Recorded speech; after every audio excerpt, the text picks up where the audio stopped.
A veces para conocernos requerimos hacer un viaje hacia adentro, con otros ojos, con ojos de respeto, con ojos de amor. Hoy abrimos un espacio de conversación con quien ha acompañado a cientos de personas en este viaje hacia el interior. Qué gusto, Leonardo Cristus, que nos acompañes en esta mañana hermosa. El gusto es mío, María José. Gracias por invitarme a tu podcast. Bueno, muchas gracias. Yo quería iniciar con esto, ¿qué es el yagé?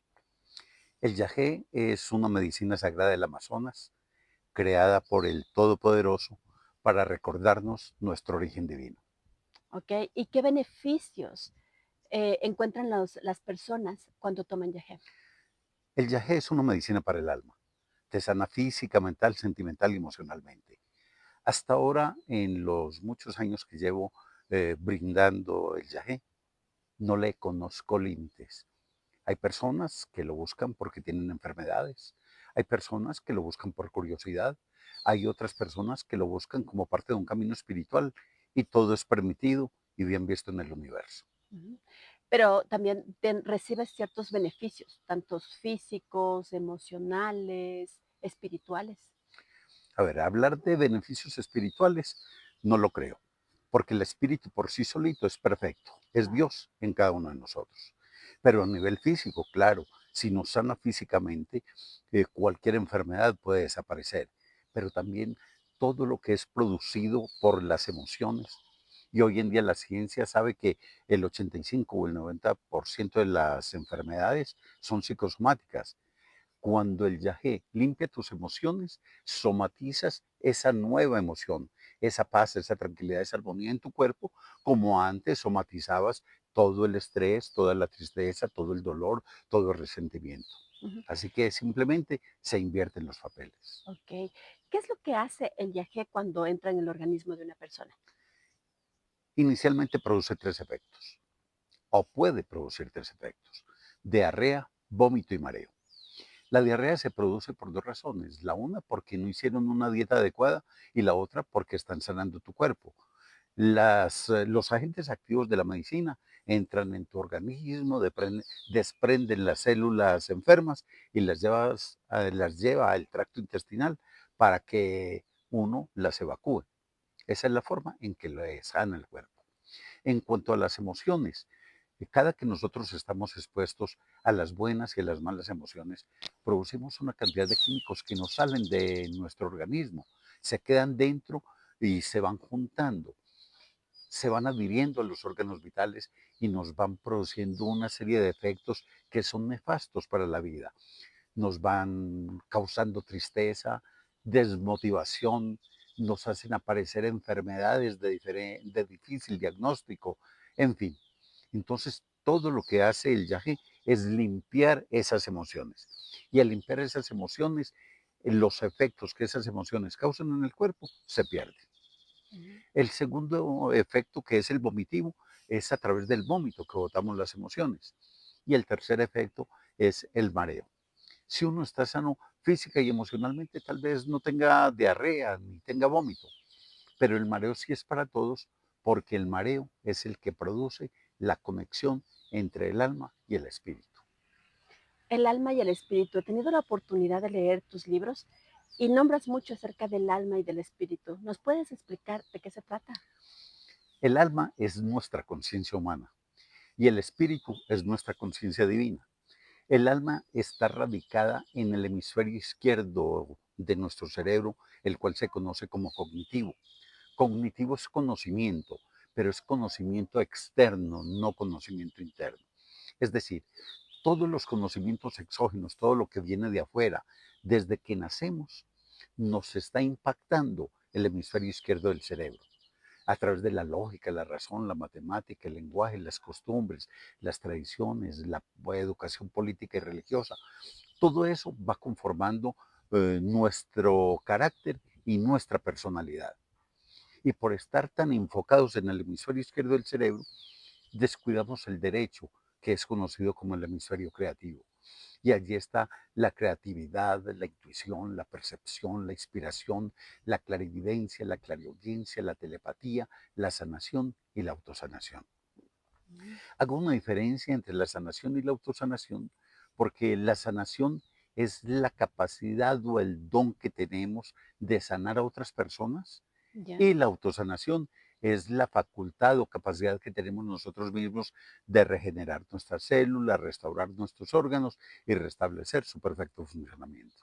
O sea que cuando tomamos yagé, autosanamos. ¿Se podría hacer eso?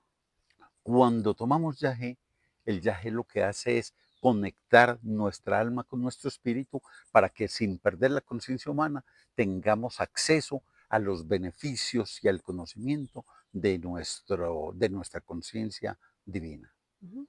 ¿Cómo fue tu primer encuentro con el yagé? Mi primer encuentro con el yagé, el conocimiento que tuve fue a través de un programa de televisión que estaban pasando sobre las plantas sagradas. Así conocí de su existencia. Okey. En la conexión que he tenido con mi creador, le pregunté si eso era cierto o eran simplemente creencias populares. Y él me dijo que no, que era cierto, que en todas las geografías se habían puesto plantas que le permitían al hombre recordar su origen divino. Y que en la influencia en los países amazónicos, la influencia es el yagé. El yagé es una combinación de dos plantas sagradas, ayahuasca y chacruna. Es por eso que en algunas partes, como en Ecuador y Perú, se habla de vamos a tomar ayahuasca, pero realmente no toman solo ayahuasca, toman una combinación de la ayahuasca, que es una planta de energía femenina, con el chacruna, que es una planta de energía masculina y que es la que potencializa los efectos que produce la medicina sagrada, como realmente se le conoce entre las comunidades indígenas. Okey. ¿Y qué te hizo, acompañar a personas como facilitador de la medicina? No fue un propósito claro que yo haya tenido desde el comienzo. No, yo empecé a tomar medicina y poco a poco me fui familiarizando con ella, la fui interiorizando, la fui incorporando en mi cuerpo, en mi alma, para tener una mejor conexión con mi espíritu. Y de pronto algunas personas que sabían que yo tomaba me fueron pidiendo que la compartiera con ellas y esto se volvió una bola de nieve que ya me ha llevado a varios países donde tengo bastante acogida eh, porque doy el yaje de una forma diferente. No lo doy de una forma ritual, sino que lo entrego de una manera espiritual. Okey. Y de eso hacen 20 años, 20 años. En noviembre próximo cumplo los 20 años. 20 años. Recuerdo precisamente que fue el 11 de noviembre del año 2005 cuando di la primera toma de yagé, porque en Colombia es un festivo ¿Ya? y fue en ese puente festivo cuando lo di por primera vez. ¿Qué significa para ti escuchar la voz de Dios y separarlo de un autoengaño? A ver, él mismo es muy laxo en eso, porque a veces uno se puede engañar y hay muchos seres que lo quieren engañar a uno. El Padre nos habla de tres maneras diferentes. Nos habla al corazón, nos habla el oído y nos habla la mente. Pero ¿cómo sabemos de que es el Todopoderoso quien nos está hablando? Porque cualquier información que nos da la podemos pasar a través de un sedazo llamado amor. Y Él mismo dice, así no sea yo quien les hable, si la información pasa a través de ese sedazo, proviene de mí. Así que la reciben, la pueden recibir. Si no pasa a través de ese sedazo llamado amor, no proviene de mí. Entonces, como te decía, uno, sin que nadie se lo diga, uno la reconoce. De hecho, yo no me atrevo a decirle a nadie, tú no hablaste con el Padre, fue que te habló otro espíritu u otra entidad. Soy incapaz de hacerlo porque el corazón discierne. La mente te puede engañar, pero el corazón no te engaña. Es más, he tenido gente atea, he tenido gente de otras culturas. Por ejemplo, en este momento en Estados Unidos hay una colonia taiwanesa que está yendo con mucha frecuencia y es maravilloso escucharlos a ellos hablar de cómo el Padre me habló, el Padre me dijo, mi Creador me dijo, cuando ellos no tienen esos conceptos en su cultura. Ujú. Entonces uno se da cuenta. Cuando el Padre me habló a mí por primera vez, me habló el corazón y yo creí que me iba a infartar, porque fue de tal manera la sensación que yo tuve, no fue que escuché una voz que me impactó, no, fue que sentí una voz que es diferente. Sentí una voz que me dijo, prosperaré yo un delito. Y eso me impactó a mí impresionantemente. Eh, Me quedé, digamos, con eso en mi corazón, eh, pero luego ya comenzó a hablarme al oído, Ujú. comenzó a hablarme en mi mente, me respondía preguntas, me mostraba cómo diferenciar cuando era mi espíritu, que es una parte de él, y cuando era él. Cuando me habla mi espíritu, la información es para mí mismo, porque conoce todo de mí. Cuando habla el Padre, es el Padre no para mí, sino para que yo reproduzca esa información y la comparta con todos sus hijos. Ujú, okey. ¿Cómo se relacionan en tu experiencia el yagé y la voz de lo divino? ¿Es un canal amplificador o es algo más? A ver, todos tenemos un espíritu y tenemos un alma, pero no todos tenemos el mismo nivel de evolución del espíritu en la materia, ¿De es qué depende de eso? de las muchas existencias. Mientras más existencias hayamos tenido en este plano terrenal, vamos evolucionando muchísimo más. Mientras más experiencias tengamos en una existencia, más logramos avanzar en, en esa rueda de samsara o en ese camino de la vida o en ese ciclo de las existencias, como lo quieran llamar. Entonces, las personas que tienen esa conexión maravillosa es porque ya tienen un muy buen nivel evolutivo.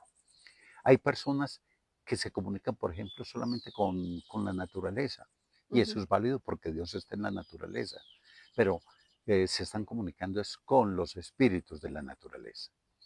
Hay otras personas que se comunican con mucha facilidad con los espíritus de los muertos, porque esa es su vibración, es el nivel vibracional que tienen.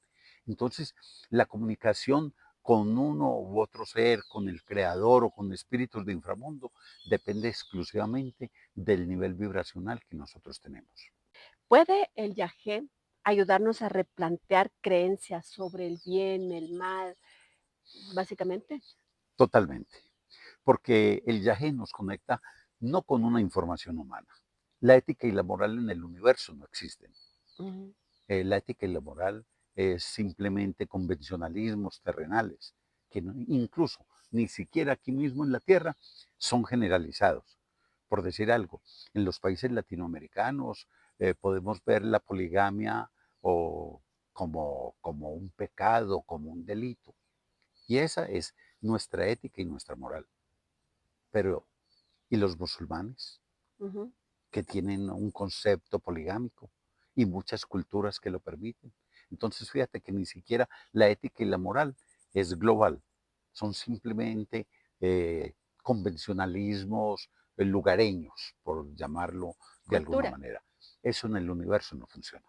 Ujú. Entonces, cuando uno está en un estado espiritual, claro que replantea todos esos conceptos. Se da cuenta que no existe ni la ética ni la moral, que existe lo que me conviene o lo que me perjudica.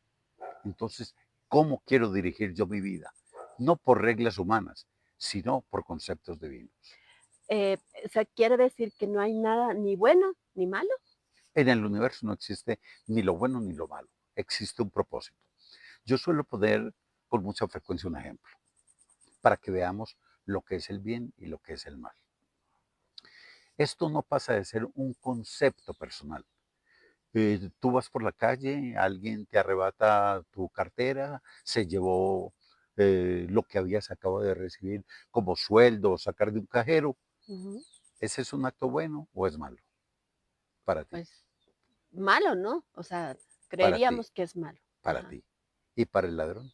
Bueno, Entonces te das cuenta que el bien o el mal es solamente un punto de vista, ujú, ¿sí? No tiene nada que ver. Y el universo no condena a nadie.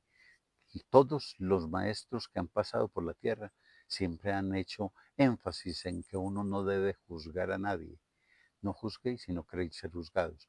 Y esa es una de las premisas que primero se aprende cuando se le expande a uno la conciencia durante una experiencia con Yahé. ¿Ok? ¿Qué importancia tiene la intención de una persona cuando va a tomar la medicina? Yo diría que es determinante. Es determinante porque es como el expresarle al universo cuál es el propósito con que yo vengo, con que yo me acerco a la medicina. De hecho, hay muchas personas que buscan el yagé incluso como si fuera un psicodélico, Ujú. y eso no es la medicina. Las personas que se me acercan a mí buscando ese tipo de experiencias, ni siquiera las atiendo. Yo atiendo las personas que lo buscan por una necesidad física, es decir, por enfermedades. Acepto a aquellas personas que vienen con una respetuosa curiosidad, pero quien más me gusta atender son las personas que ven en el yagé una forma de expandir la conciencia para tener una mejor conexión con el mundo de lo espiritual. Ujú. Creo que uno de los puntos más, o la búsqueda que tiene la humanidad de saber su propósito. ¿Crees que la medicina revela este propósito? Lo que pasa es que con eso hay un malentendido muy generalizado. En el universo, todos los que estamos en este plano de conciencia nacemos con tres propósitos muy claros. Ser felices, hacer lo que se nos dé la gana y encontrar el camino de retorno a la fuente, al Padre de donde una vez partimos. Y la sociedad no, no quiere eso de ti, ni tu familia, ni la sociedad, ni la religión a la cual tú perteneces, ni el gobierno quiere que tú seas feliz. O sea, quiere que tú seas productiva. Y no les importa si en tu productividad acabas con tu vida. Tu familia quiere que seas productiva para que les des un mejor estándar de vida. Tus amigos para que puedas compartir más con ellos. Tu iglesia para que diezmes más. Tu gobierno para que pagues más impuestos. Pero ¿a quién le interesa si tú eres o no eres feliz? Ujú. Por eso todo lo que quiere el Padre, el universo, es que tú seas feliz y eres feliz cuando vibras en amor. Eres feliz cuando haces lo que se te da la gana. Hacer lo que se le da la gana a uno es dejarse guiar por esa voz interior, por la voz del espíritu que me dices que yo soy feliz haciendo esto.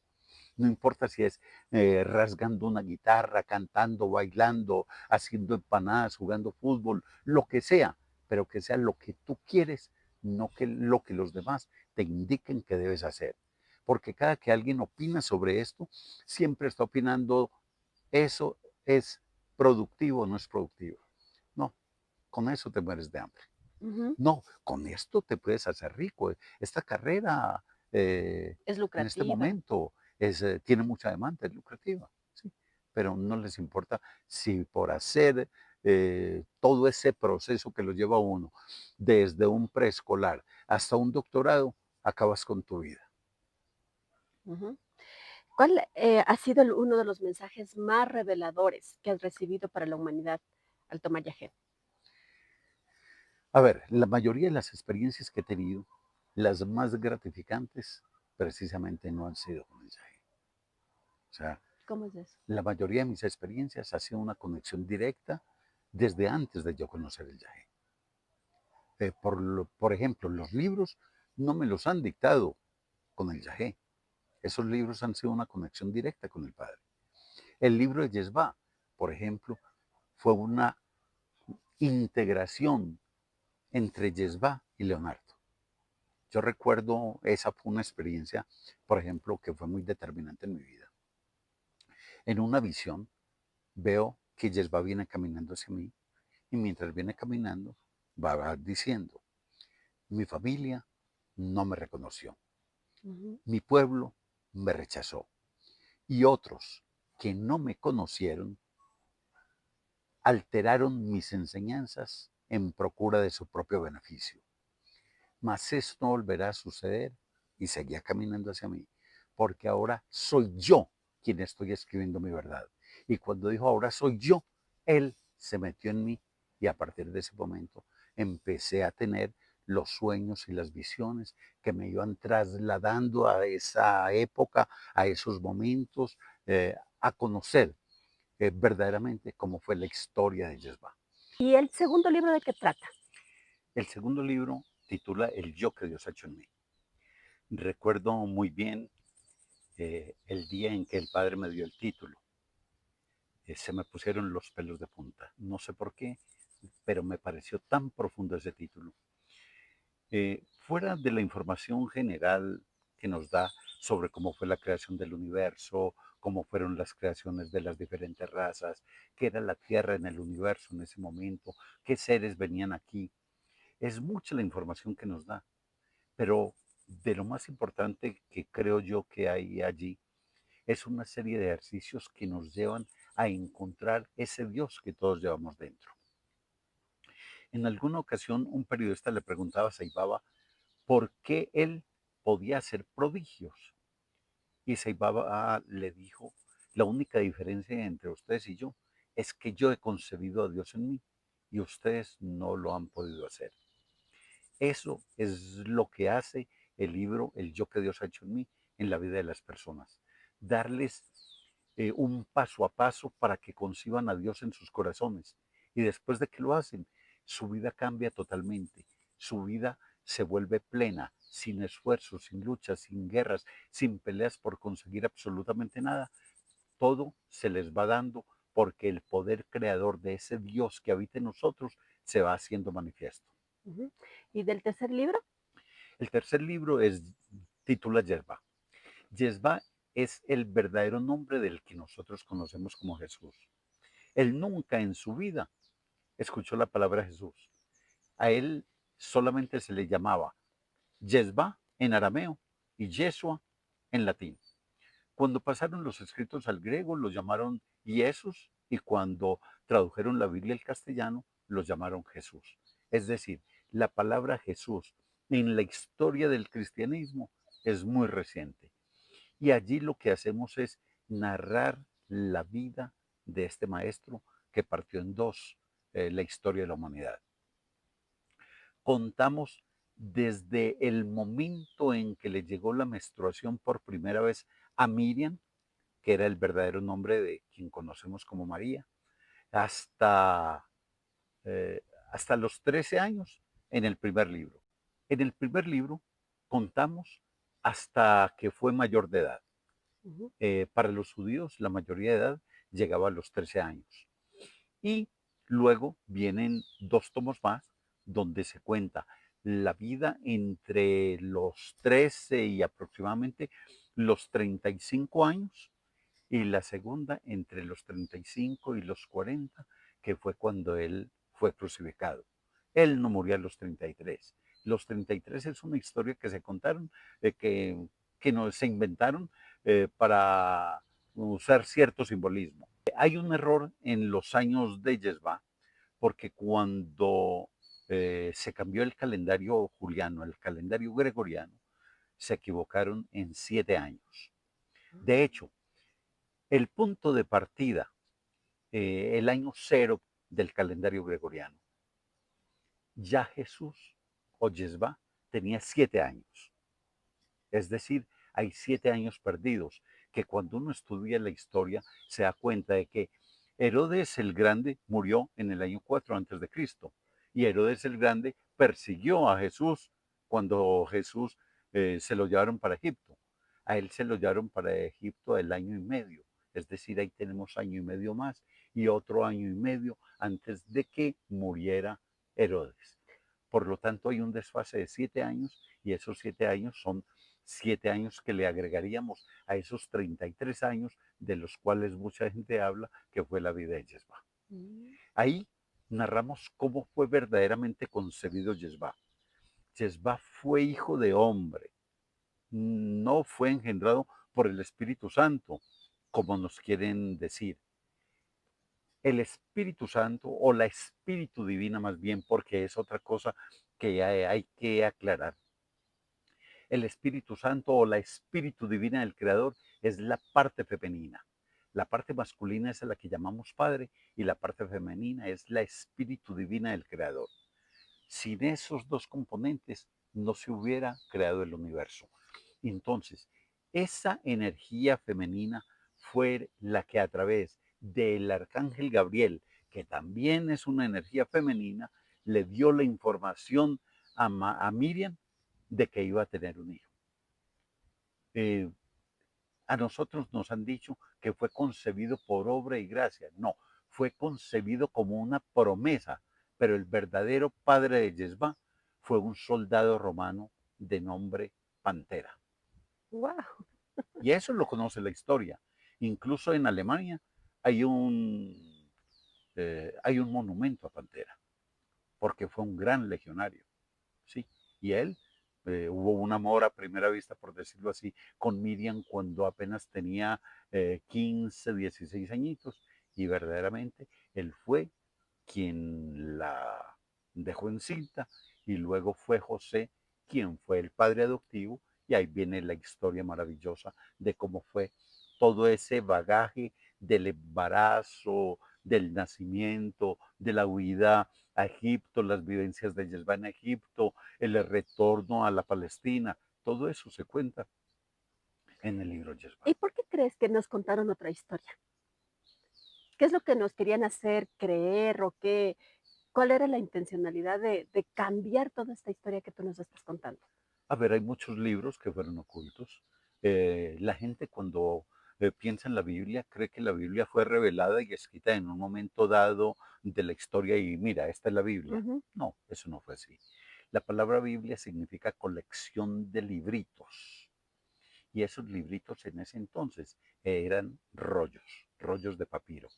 Y en algún momento de la historia, por allá en el año 182, hubo alguien que le dio por coger todos esos libritos y compilarlos, pero en su compilación vio cuáles le gustaban, cuáles no le gustaban, cuáles le servían a la creación de una institución religiosa, cuáles no le servían, y fueron desechados, perseguidos, quemados, los que no servían, y dentro de ellos muchos se ocultaron. O sea que digamos que la Biblia no fue dictada por Dios No, como, no, como nos hacen no, creer. no, absolutamente no, absolutamente no. De hecho, si tú lees el Antiguo Testamento habla 12 veces del Dios omnipotente. Mm. Una cosa es cuando habla del Dios omnipotente, del Dios supremo, y otra cosa es cuando habla de Dios, del Dios de Israel. Ojo, que la Biblia está más hecha para contar la historia de un pueblo elegido por un Dios que por el Dios omnipotente. El Dios omnipotente, el Dios supremo, el todopoderoso, el creador del universo, no tiene un pueblo elegido. Todos somos sus hijos. El otro sí tenía un pueblo elegido y lo sigue teniendo. Es el creador de las religiones y crea las religiones para confundir a la humanidad e impedir que estas personas logren su divinidad, logren su evolución espiritual, no tengan esa conexión con el espíritu. Eso es lo que hacen las religiones, impedir que uno sea lo que verdaderamente es. Wow, maravilloso. Leo, en una de nuestras tomas, tú dijiste cuando nos estabas haciendo toda la alineación antes de iniciar la ceremonia, que no venimos a pensar, sino venimos a sentir.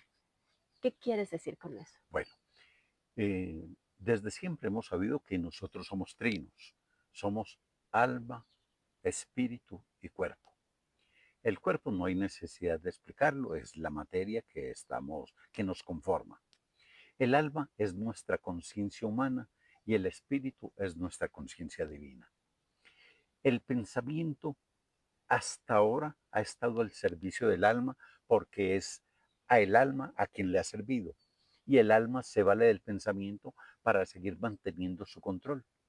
Por lo tanto, el camino de la espiritualidad consiste en ir apagando el pensamiento, ir mermándole la vibración al alma para que el espíritu, que no compite con el alma, sino que está esperando a que el alma lo reconozca, pueda fluir y conectarse con el alma. Es decir, que la conciencia humana se conecte con la conciencia divina. ¿Cómo se da esto? ¿Qué es lo que hace la medicina? Ujú. La medicina lo que hace es bajar la vibración del alma, subir la vibración del espíritu, y cuando están al mismo nivel vibracional, se conectan. Por eso hablamos de conexión. Y en esa conexión, la conciencia humana es consciente de su conciencia divina.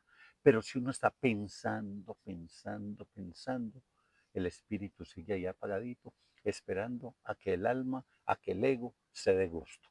Cuando el ego eh, se rinde, por decirlo de alguna manera, entonces ahí es donde viene la conexión con el espíritu y podemos disfrutar de las mieles que nos permite esa conexión.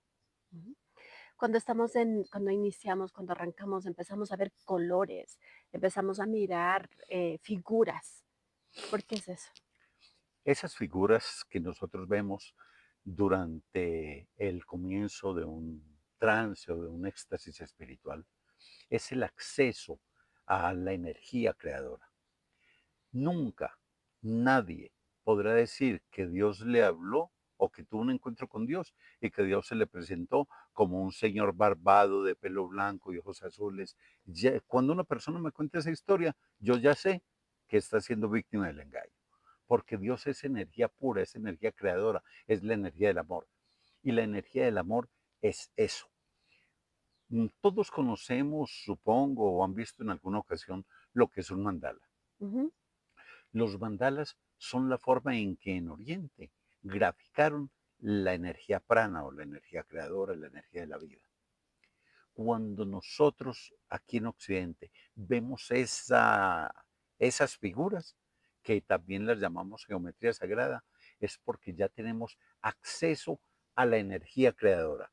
Y dependiendo de los colores que veamos durante esa conexión, es la actividad que esa energía creadora está realizando en nuestras vidas. Cada uno tiene una experiencia diferente con eso, es decir, que no todas las personas que llegan van a ver las mismas figuras, ni los mismos colores, nada. Dios no repite. O sea, es tan multiforme, valga la redundancia, la forma en que el Todopoderoso se manifiesta con nosotros, que no, puede que hayan figuras que de una manera general veamos todos, como es el triángulo, pero a partir del triángulo está formado absolutamente todo el universo. Unas personas pueden reconocer esa energía en las plantas, otras en su propia piel, otras en el firmamento, otras simplemente al cerrar los ojos les muestran otras dimensiones de conciencia y pueden penetrar en ellas y llegar a otros estados maravillosos, pero para nadie es una repetición. O sea, que lo que tú vas a ver es una copia de lo que yo veo. No, eso no se da. Ujú. Ni nada que ver con la experiencia del uno, con el otro, cada uno tiene la suya. Em, Muchas de las personas han preguntado también cuánto tiempo dura esta experiencia. Eso no lo puedo decir, porque no hay una medida, ni hay un tiempo exacto para uno entrar en la conexión, ni hay un tiempo exacto para uno salir de esa conexión. Ujú. El ingreso a la conexión depende exclusivamente del proceso metabólico, el catabolismo que se haga de la medicina y el tiempo que demore para llegar a nuestro cerebro y empezar a generar la producción de una serie de neurotransmisores que son los que van a hacer que se comuniquen, que se contacten los dos hemisferios de nuestro cerebro para poder entrar en esa conexión. Y la experiencia dura dependiendo del propósito con que hayamos venido, de la sensibilidad que tengamos a la medicina y de la evolución del espíritu en la materia. Hay personas que tienen una experiencia de 2 o 3 horas y ya están prácticamente listas para salir y si quieren regresar a casa. Hay otros que tienen experiencia de 5, 6, 7, 8 horas y hay otros que pueden tener episodios residuales, incluso hasta por una semana, que es el tiempo que dura el efecto del viaje en nuestro cerebro. Ujú. He escuchado también que esta medicina se debe tomar exclusivamente en la noche. Eso es falso. Eso son creencias y Dios no actúa por creencias. Eso es como decir que Dios actúa en la noche, pero en el día es prohibido que Dios actúe en la vida de las personas. No, eso son creencias eh, incluso no son ni siquiera generalizadas entre los indígenas, entre los nativos, son más inyectadas por el occidente que les gusta el folclore, que les gusta el espectáculo, que les gusta montar un show, encender fogatas, etcétera, etcétera. Pero eso no tiene nada que hacer. como que tú me digas, no, la penicilina actúa en el día, pero en la noche no actúa. No, la medicina actúa en el cerebro a cualquier hora del día o de la noche. Es la persona quien puede elegir a qué horas quiero tomarlo. ¿Lo quiero tomar en la madrugada? ¿Lo quiero tomar a mediodía? ¿Lo quiero tomar en la tarde, en la noche? No, no tiene nada que ver. ¿Por qué yo la doy en el día y no en la noche? Porque al principio me di cuenta que cuando una persona estaba superando sus miedos, en la oscuridad de la noche, el pánico era más fuerte. Entonces, para evitar esos trances caóticos y que de pronto las personas se me pierdan entre la vegetación de la finca donde estemos realizando las tomas, decidí hacerla en el día. Sin embargo, la hago también en la noche a petición de una persona o de un grupo de personas que lo quieran realizar. Ujú. El lugar necesariamente tiene que ser un espacio en la selva, en la Amazonía, en algún lugar donde haya esta conexión más grande con la naturaleza. ¿Qué dices al respecto? Es muy importante el hacerlo en medio de la naturaleza. ¿Por qué? Porque hay un juego de energías espirituales muy fuerte durante una ceremonia de yagé.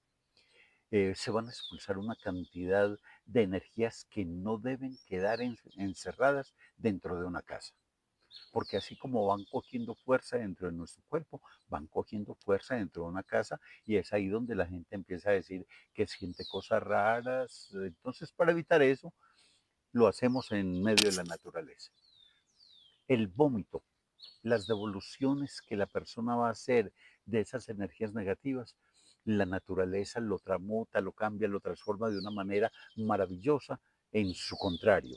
Es decir, en paz, en alegría, en armonía, cambia la tristeza por la alegría, cambia la ignorancia por sabiduría, es decir, invierte absolutamente todo. Eh, por lo tanto, es bien importante hacerlo rodeado de vegetación. Ujú. Tu espacio, por ejemplo, es un espacio maravilloso. En este espacio que tú nos has abierto para hacer las tomas cada que vengo a Quito, me parece extraordinario, porque estamos en la ciudad, pero a la vez estamos disfrutando de esta vegetación tan maravillosa que tienes aquí en tu, ¿cómo llaman? Villa, casa quinta, En la en la quinta quinta, Amaro. sí, Ujú. en la Amaro. quinta Amaru. Y también esa fue una revelación en una toma, ¿no? Ujú. Amar, amar el universo. Ajá. Ahora, ¿cómo integramos a la vida cotidiana luego de una ceremonia? Es decir, luego de una ceremonia, de una toma de yagé, ¿cómo lo integramos a la vida cotidiana? Y sobre todo, ¿cómo lo sostenemos? Eso lo vamos aprendiendo poquito a poco. Uno sale con una alegría, uno sale con una plenitud que uno le quisiera contar al mundo, a todos, quisiera que todos tuvieran la experiencia y de pronto sale y lo tildan de loco. Quiero tomar unas palabras muy hermosas de la Biblia que dice, la conciencia humana es inconsciencia divina y la conciencia divina para el hombre natural es locura. Entonces es muy fácil que al comienzo, cuando nosotros hablamos con tanto entusiasmo, con tanto denuedo, nos puedan decir que estamos locos y eso hace que nosotros nos sintamos frustrados y volvamos a bajar nuestra vibración. Pero en la medida en que nosotros perseveramos en el proceso, cada vez nos vamos haciendo mucho más fuertes y en esa fortaleza vamos integrando toda esa información que se nos está dando, toda la información que recibimos durante las experiencias, durante los éxtasis espirituales, lo vamos integrando a nuestra vida cotidiana y llega un momento donde el curso de que me importismo eh, sacamos diploma, ¿no? Nos Ujú. diplomamos en ese curso, Nos certificamos en que me en importismo que me importismo. y lo empezamos a disfrutar Ajá. y llevarlo a la vida cotidiana. Eh, y lo más importante, nos vamos convirtiendo en ejemplo para los demás. Y en muchas ocasiones, aquellas personas que nos tildaron de locos son los que quieren saber qué es lo que pasa en nosotros y quieren experimentar lo mismo que nosotros estamos experimentando. Ujú. Porque somos fuente de esa transformación, ¿no? Somos ejemplo. Ujú, La mejor manera de predicar un evangelio es el ejemplo. ujú. Ok. Bueno, muchísimas gracias. Gracias, Leo. Creo que la conversación se queda corta frente a todo lo que tenemos por experimentar, por contarnos también, y te agradezco mucho por el tiempo, por el espacio. Gracias por la invitación, María José.